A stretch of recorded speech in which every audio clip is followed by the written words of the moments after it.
there. Good morning. Thank you guys so much for joining us today.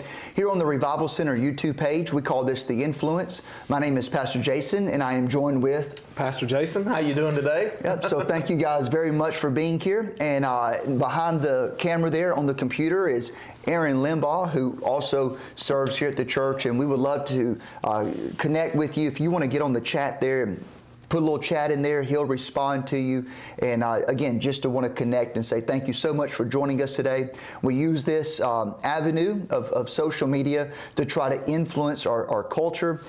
Social media is the language that we all speak. You know, YouTube is the second most Googled, or the second most search engine platform used behind Google. So Google is number one, YouTube is number two, which is why we're on here, is to try to influence our world. Even if it's just a little bit, that's right, we're going to put our voice out there. So please like the video.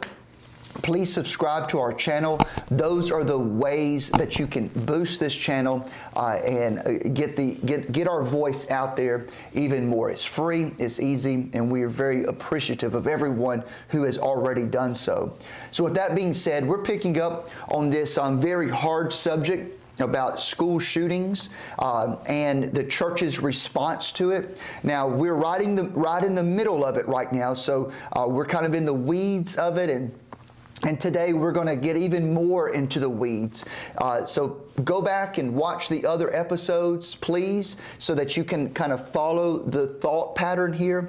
And then also next Tuesday, make sure you join in, because we're really going to tie this thing together at the end with the Christian and the church response to these devastating school shootings that have become part of our culture.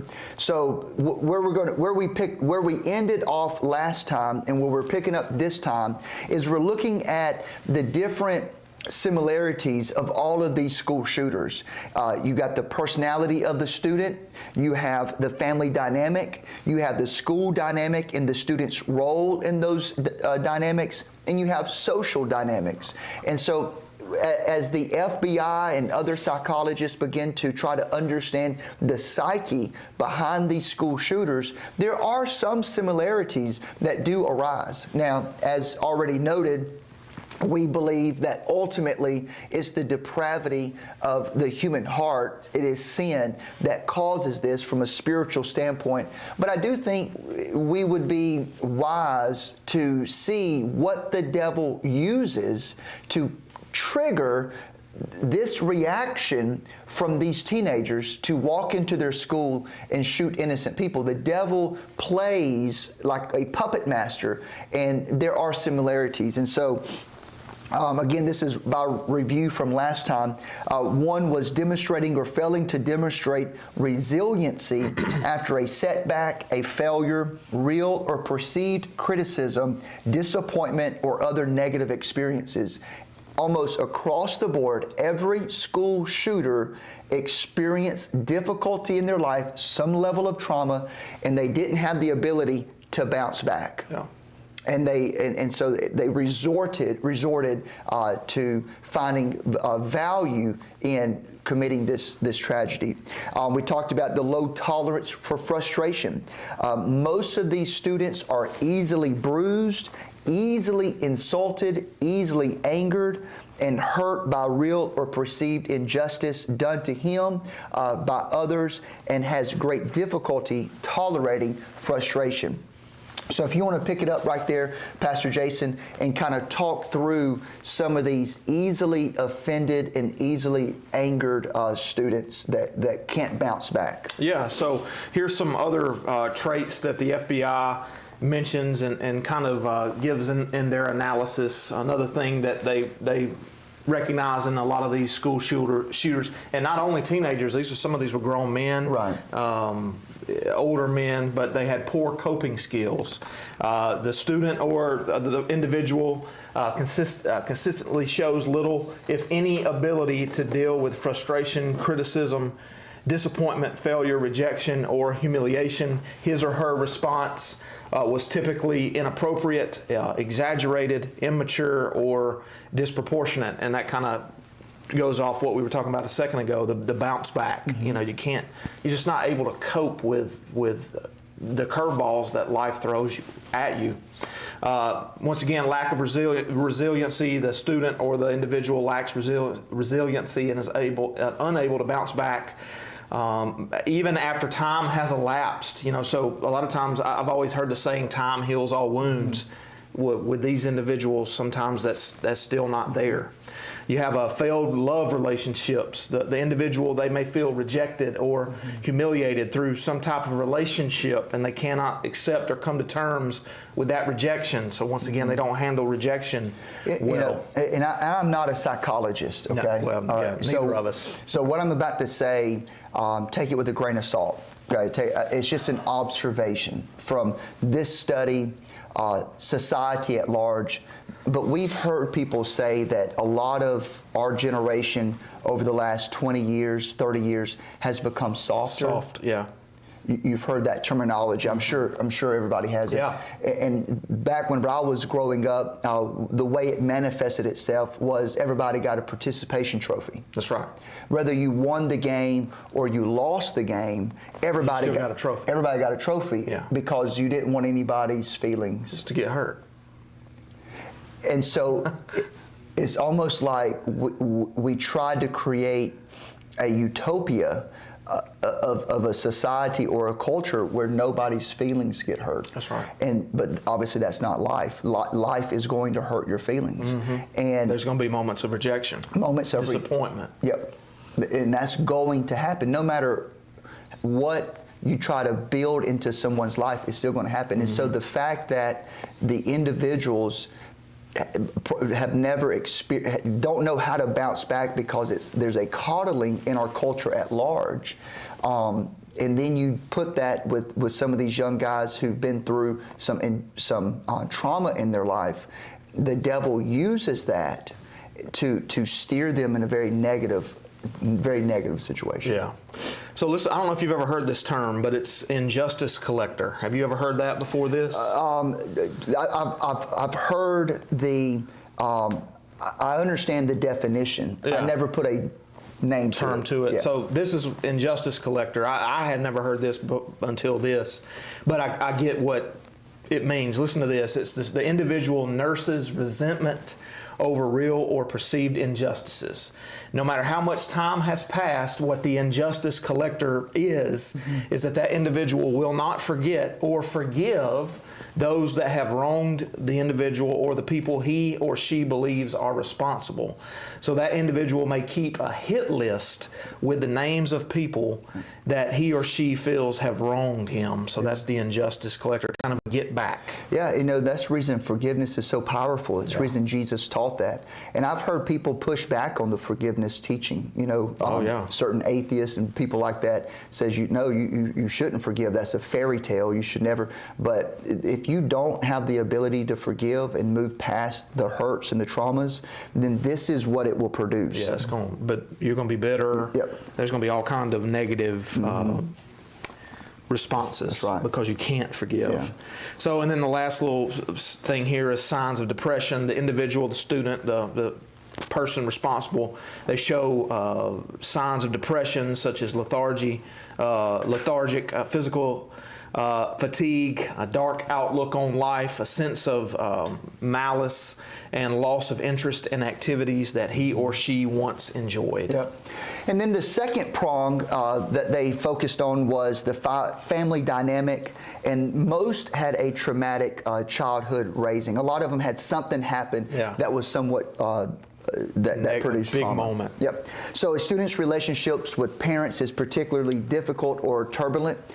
This difficulty or turbulence can be uniquely evident following a variety of factors, including recent or multiple moves. I found that interesting because it doesn't have to be like physical abuse, sexual abuse, or anything like that, but just the moving around and the constant disattachment of friends, because what that can do in someone's life is that it can cause you to not allow your feelings to connect to other people. Yeah, you build walls. You build walls because what's the point? I'm 9 years old. Why am I going to make any friends?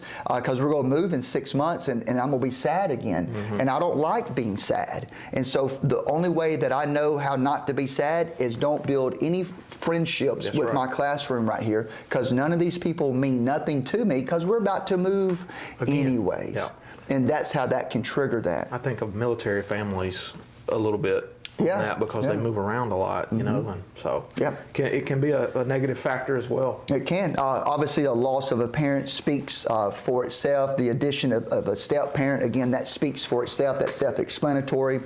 And so a lot of times these school shooters will express contempt for their parents, dismiss or reject their role in their life.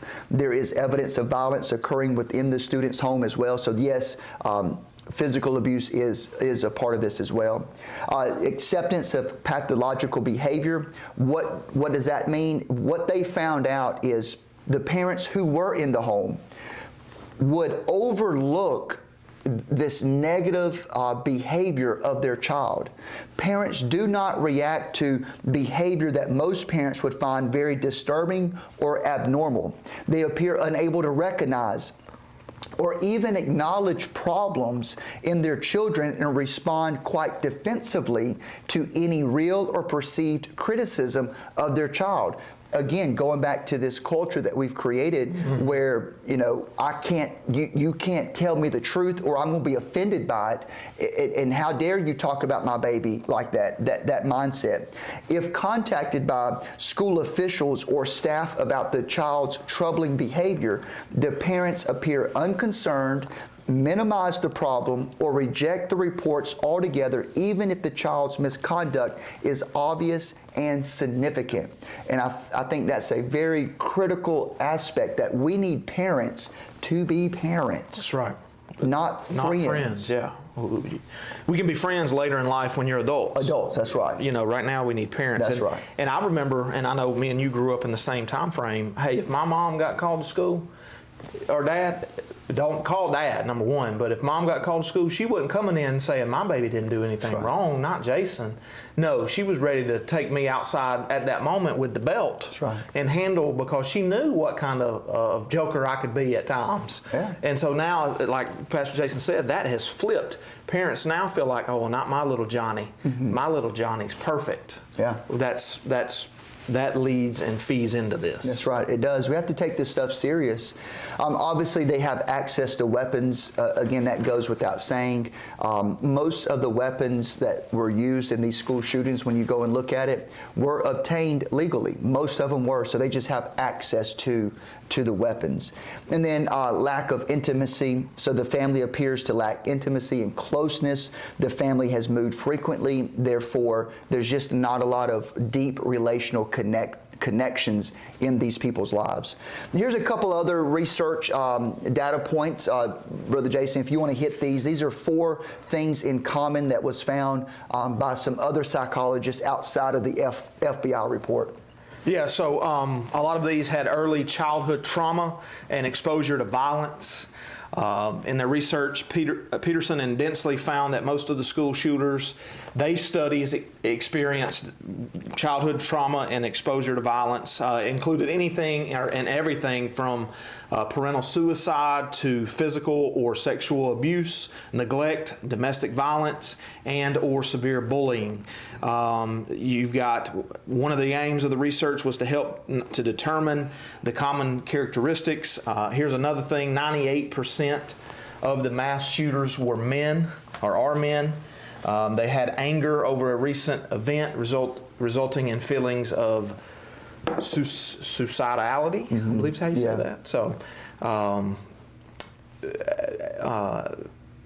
another thing here, it says, according to the authors, and a lot of this is from the research, relationship rejection or loss often played a role in the shooter's life prior to the attack. And very recently, too. A lot of times it would have just happened within a month or a couple of months of the shooting itself. Right, so they're kind of in that grieving but can't get over it.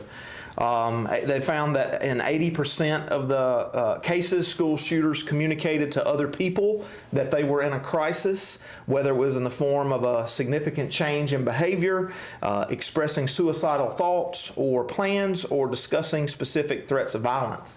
I know a lot of times when they go back and research and they start digging into the culprit's life, they see a lot of social media posts where they have, said dark things, or they're gonna outlash or lash out. Yeah, thank you. Lash out against somebody, or a school, or a workplace. A lot of times that when the FBI or whoever's digging into this, they see those things, they see these signs, but at that point, a lot of times it's late. Yeah, we really need to be aware of what the young people are talking about. Sometimes we will dismiss their feelings. That's right. As kind being, of look over it. Yep, as not being adult-ish. And we will act like their feelings that they're feeling at that time are not real feelings.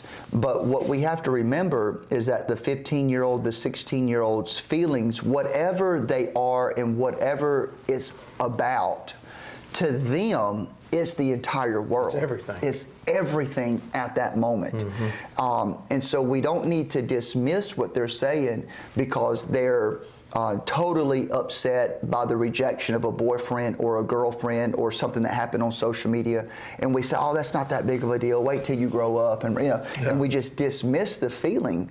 But we have to remember and pause for a second that to that person, that feeling is the only feeling that they're experiencing at that moment in the entire world. Mm-hmm. So we have to listen and we have to pay attention and take it serious. So if someone is talking about these negative thoughts about suicide, or they're harming other people, then we have to take that into consideration, and we have to alert the authorities before anything is carried out. And we can no longer assume that it won't happen wherever you're watching this in terms of local environments. I mean, this can spring up anywhere at any time. But again, it kind of speaks to the decay of our culture and to the rot of our culture mentally, the mental illness, the whole nine. There's so many factors because, back in the day, whenever I was in elementary school, so this would have been in the 80s, I remember this, because at New Brockton, pretty much we only had two schools. It was a small school, little 1A, so pretty much everybody went to the same school. Mm-hmm. But there were older kids that would drive to school with their shotgun in the back of their truck. Mm-hmm. In a gun rack. Y'all remember gun racks in trucks. Yep. And they would drive to school with shotguns. And they was going hunting after school. Yeah, right. Because I similar background, similar school, small school, same thing. And nobody thought nothing of it. Nothing. They didn't get expelled. Nobody was scared. It was like just very normal. And you did not hear and you did not see or deal with these mass casualties. That's right. Whenever people literally brought guns to school. Yeah. And you knew it. It would have been a whole lot easier. Back then, yeah. But you didn't see that. But now, all of a sudden, you have all this stuff happening because, again, there's a shift, spiritually speaking, there's a shift, culturally speaking, that is a sign of a deeper rot that is taking place. Yep. And so I hope that you're catching that.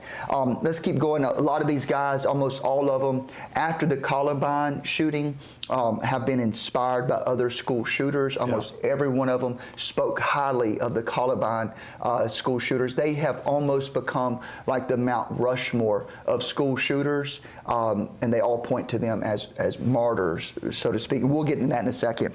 Having the means to carry out the attack, we just spoke about that. So how do you try to make sense out of all of this information? Well, as Christians, what we are witnessing is the erosion of traditional values and the rise of an intensely emotional and immoral generation bent on usurping anything and anyone that will oppose their rebellious lifestyle. So our children must learn and understand why we love people, but we hate the sin. So we don't advocate bullying, we don't advocate name calling, any of those types of things that could harm, another individual, we love everybody, but yet at the same time, we have to recognize the spiritual erosion that is taking place. We have to recognize and understand that there are two spiritual kingdoms at play right here in our school system. Yep. We have to teach our teenagers that you have the kingdom of light walking down those halls, and you have the kingdom of darkness walking down those halls. Even at 15, we need to educate them that you can intercede and you can pray, and you can put your prayers in the atmosphere of that school to combat the darkness that is in that school as well. 100%. So what are some of the root causes, and what does the Bible teach us about this subject? If you want to take us down this rabbit hole of Judges chapter 2. Yeah, so in Judges 2, 6 through 10, it says we see the neglect of a generation that failed to fulfill its responsibility to communicate the Word of God to their children.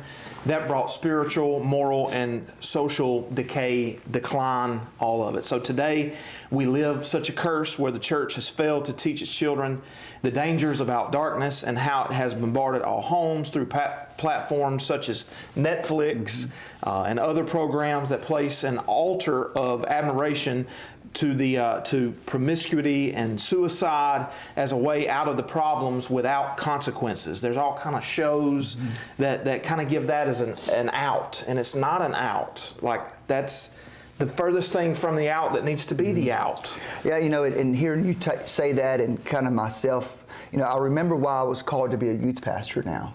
You know, whenever I get into this headspace and this subject, you know, I was very passionate about reaching teenagers. I still am, don't get me wrong. It's just I'm not the youth pastor no more. But the need for a spirit-filled, godly, influential youth pastor in our culture, in our society, has never been needed more. That's right. Never needed more. And for those that would push back and say, well, there was no such thing as a youth pastor in the Bible. Yeah, there wasn't. And there was no such thing as a 15-year-old in the Bible either.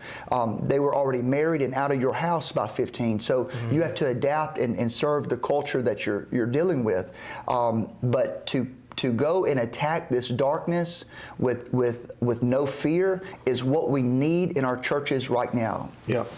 It keeps going and talks about films that have been created. That's right. Where you have, you know, demonic spirits all attached. You have conjuring of spirits, invocations, you know, everything opposite of what the holiness and the brilliance of Christ brings. It's the exact opposite. It's evil. And it's Hollywood. They bring all of these demonic and evil films to combat what the church does. So then let's look at social networks, social media, different things like that. So you have, social networks have become a well-crafted plan to capture the minds of adolescents and young people, breaking and interrupting communication, unity, and family time. You know, you see, how many do you see on the phones all the time?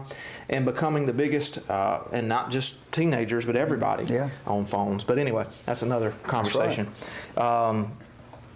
And becoming the biggest route of mass indoctrination of suicide through the challenges and incitements where demons with a power of conviction, control, and manipulation lead the masses to be dragged into competition, low self-esteem, anxiety, and disappointment by the comments of the so-called friends on those social media platforms. That's right. You know, and so what we understand is that we are living in the last days. As 2 Timothy chapter 3, verse number 1 says, know this, in the last days there will be perilous times to come.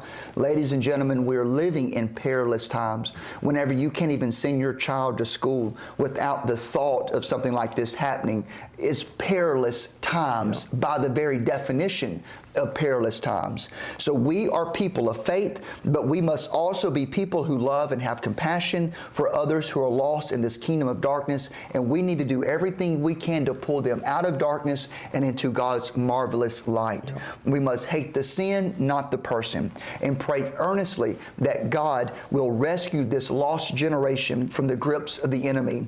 We must pray for revival of divine intervention. That's what my prayer is, revival with divine intervention. We must dare to proclaim truth to this generation and pray power powerful prayers to protect the hearts of our children. Yeah. And I say amen to that. I am getting worked up. Well, real quick here, as we wind this down in the next minute or so, very quickly here, I want to show you a couple of names. If you'll read just some of these names here of some of these school shooters. And what is interesting about these names that we're about to read is some of them, a lot of them were a part of church. Yeah. A lot of them sung in choirs. A lot of them went through their indoctrination of their particular mainline denomination that they were a part of. Yeah. So it's not just going to church. That's not what we're referring to. We're talking about an intimate relationship with the Lord Jesus Christ that changes that sin nature and makes you born again. Yep. So read that first one right there.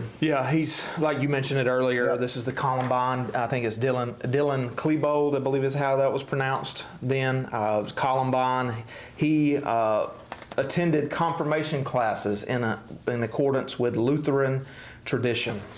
You had Luke Woodman. He was involved in the shooting in 1997 at the Pearl High School in Mississippi.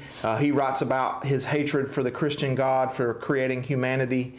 You've got different ones here. Kip Kinkle, I believe, was one of them.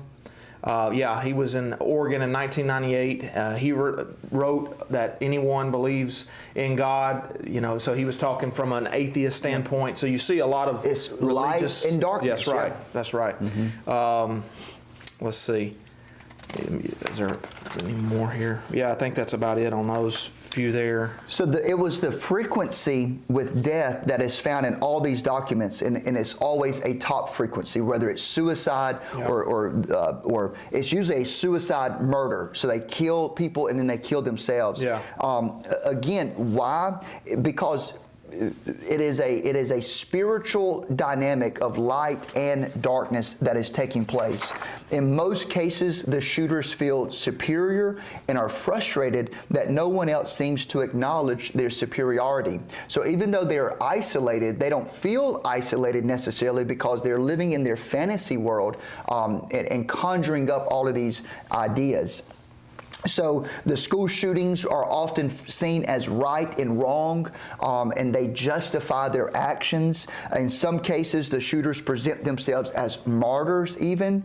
Now, the reason that I think that is important is because, like the Columbine shooters, people will refer to them like this: generations after generations, we martyrs, like those two individuals, will sacrifice our lives to hurt thousands fold for what you apostles of sin have done to us. That's the language that they use. Mm-hmm. Now, the reason I wanted to say that real quickly about this martyrdom, this light and darkness that you hear them, is this right here, and this is the last thing we're going to say and we're going to be done, is this right here.